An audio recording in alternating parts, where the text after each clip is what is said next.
Today, our reality is defined by many extreme technological advancements. As millennials and early Gen Zers have grown up, we have seen our calendars, photos, movies, music, and maps slowly disappear into a rectangle that we arbitrarily call our phone. Our phones have become an extension of ourselves, a window into our lives. Since 2007, with the release of the iPhone, advancement of social media and physical technology have advanced so rapidly that governments struggle to keep up with the general public. It happened so fast that members of our modern government use social media and own smartphones without even questioning it. It has integrated itself seamlessly into our lives, which is slowly happening with virtual reality as well. All of the advancement that has been made with smartphones can easily apply to VR.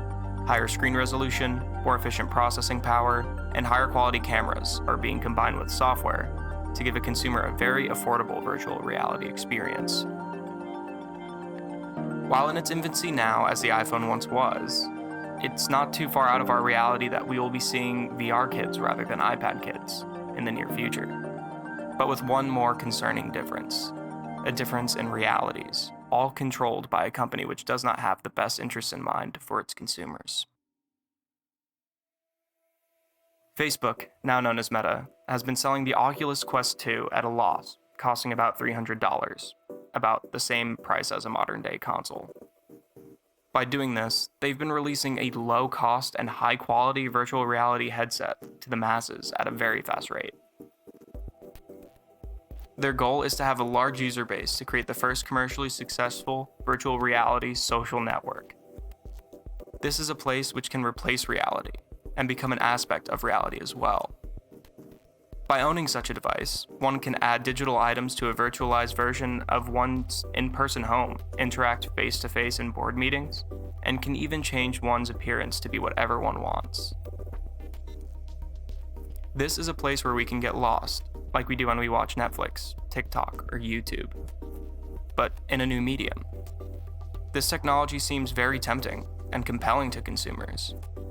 However, this virtual place is not the Metaverse. I consider the Metaverse to be a time where we as consumers consider social media and VR to be more compelling than our smartphones or even reality itself. What can this mean for us? Well, in a social sense, it can bring people together and allow people to express themselves in a new way. Facebook keeps a record of doing this through their social media algorithms, notably leading to a genocide in Myanmar and influencing elections in the United States and United Kingdom. However, within this reality, Facebook would not have to bow to the heads of government as it's their own platform. This gets more concerning as money gets involved. Monetarily, this new reality needs a way to exchange virtual goods. A premature version of a marketplace like this is equivalent to Valve's Steam, which allows users to buy and sell in-game items. A massive multinational software corporation like Facebook could easily implement a store for virtual items that could exist within a real-life room with the assistance of virtualized reality. This could even reduce the need for real-life improvement and necessity of materialistic means. For example, after the invention of digital photography, there was no need to develop film to put photos in scrapbooks. Instead, albums are created within our Photos app on our phone. This same concept could apply to the new reality created for us.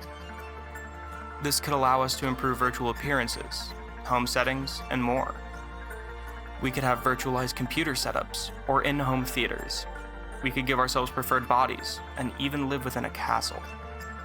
However, if the consumer finds this virtualized reality to be superior and more novel to one's own living situation, the consumer could neglect their own and would have no need to improve their own means. With this novel reality, what will cause the consumer to search for apps living conditions as long as there's internet and a roof? What will cause the consumer to travel if services like Google Maps VR allows for endless exploration without massive crowds? Additionally, since Facebook will be in charge of this reality, there is likely a chance that a single profit-oriented company would be the sole regulator of a preferred existence.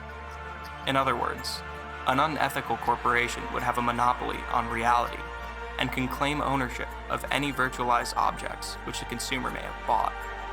Worse still, since Facebook owns this reality, the government would have no means to enforce how users interact. This could allow Facebook to intrusively place advertisements in homes, listen in on what consumers may want to buy, and can even regulate speech and expression. This has unknown consequences. This implies that our acceptance of the metaverse can reduce the necessity and possibility of public good from the government, as well as improvements to our materialistic means. Just like how social media and phone apps reduce our need for family gatherings, maps, and planners. With these possibilities in context, there will likely become a time where the average consumer will enjoy VR more than reality, where our preferred materialistic means are controlled by a company who does not have the best interests of its consumer in mind. And we will willingly accept it. It will be slow, but this future is closer than we think, considering that there is no regulatory body that has stepped in on the consumer's behalf.